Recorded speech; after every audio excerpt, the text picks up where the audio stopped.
क्या आपने कभी सोचा है कि हम इतना बोलते क्यों हैं?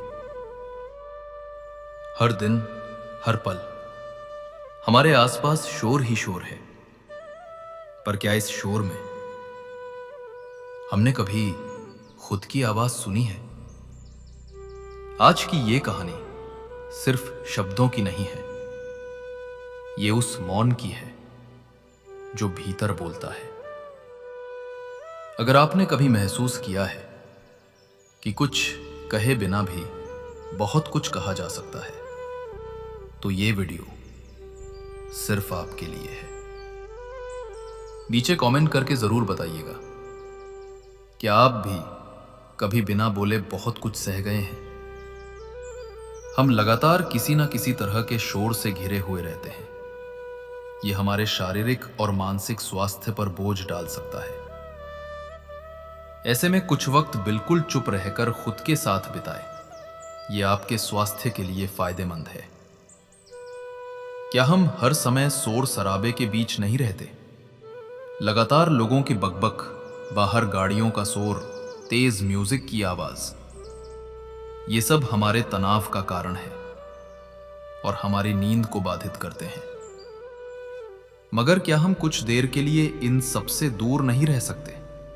जी हां, हम खुद के साथ वक्त बिताकर और कुछ देर सिर्फ अपने विचारों के साथ शांति का आनंद ले सकते हैं। इंसान के सभी दुखों का कारण बोलना ही है, क्योंकि आवश्यकता से अधिक बोलना ही दुखों का कारण बनता है।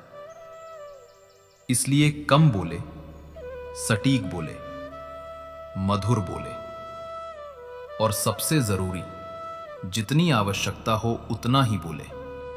वाण या बोलना ही नहीं, बल्कि मौन में भी शक्ति होती है। यही कारण है कि धर्मों में मौन को बहुत महत्व दिया गया है। श्री कृष्ण कहते हैं, सेहत से मौन का गहरा संबंध है और इससे मानसिक शांति मिलती है। मौन से विचारों में एकाग्रता आती है और रचनात्मकता बढ़ती है। इसलिए जितने भी साधु संत या तपस्वी हुए, सबने मौन रहकर और ध्यान लगाकर ही संसार में गुट ज्ञानों को प्राप्त किया। हमारे जीवन में एक नहीं बल्कि बहुत सारे दुखों का कारण बोलना ही है, क्योंकि हमारी समस्या यही है कि हम चुप नहीं रह सकते। हमेशा कुछ ना कुछ बोलते ही रहते हैं और आपके बोलने के कारण ही आधे से ज्यादा दुख निर्मित होते हैं। परिवार में कलह कलेश का कारण बोलना, ऊर्जा का नष्ट होना है। इसलिए जितने भी बुद्धत्व साधु और संत हुए, एकांत की ओर गए, क्योंकि उन्हें अधिक बोलना ना पड़े और अधिक सुनना ना पड़े। लेकिन आप इस संसार में रहकर भी एकांत रह सकते हैं। इसके लिए आपको उन ऊर्जांचल के शब्दों में नष्ट कर देते हैं। इसलिए उतना ही बोले जितना जरूरी हो। आप सभी ने जीवन में कहावत तो सुनी ही होगी, एक चुप को हराए, एक चुप को दुख दी जाए।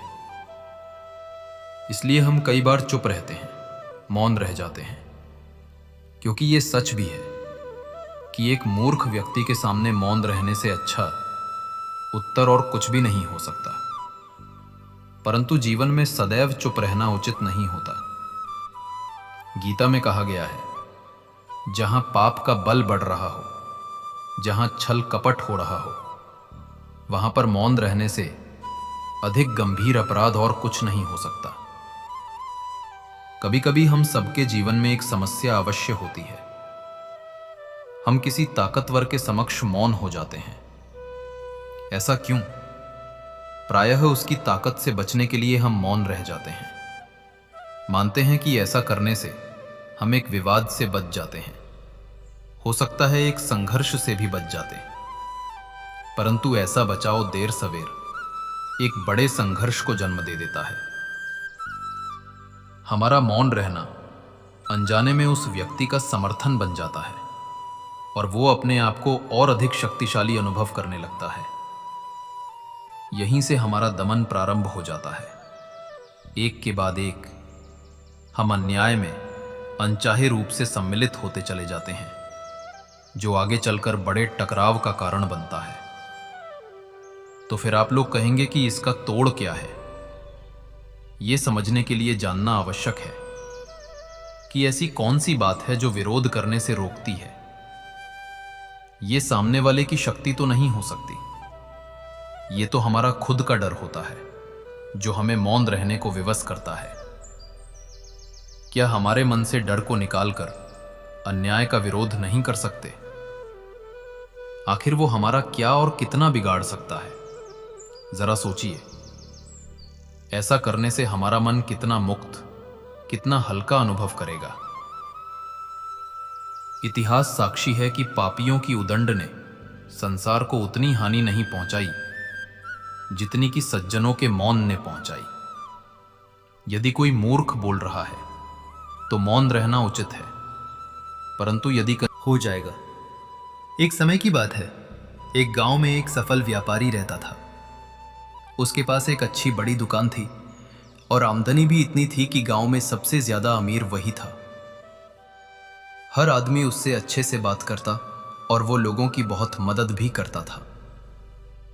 वो दिन रात मेहनत और बाकी समय में पूजा पाठ भी करता, इसलिए बहुत से लोग इज्जत करते थे। पर उस व्यापारी की एक बुरी आदत थी। वो जल्दी गुस्से में आकर लोगों से भला बुरा कह देता था, जिससे गांव के बहुत से लोग उससे नाराज रहते।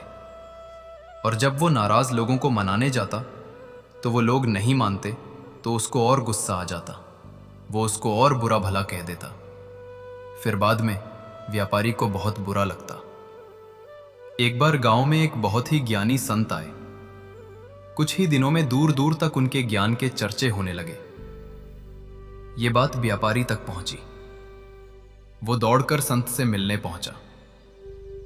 व्यापारी ने संत की बहुत सेवा की और अपनी सारी समस्या बताई।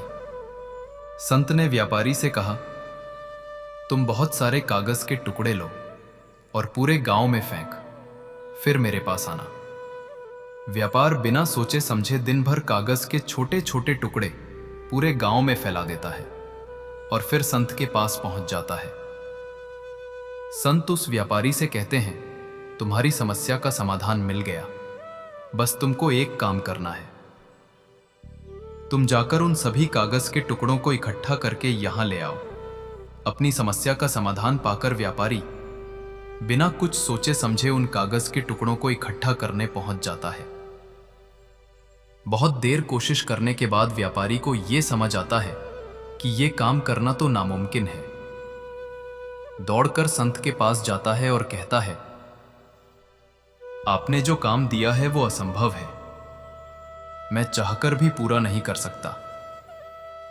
संत मुस्कुराते हैं और कहते हैं, बेटा मैं भी यही कहना चाहता हूं।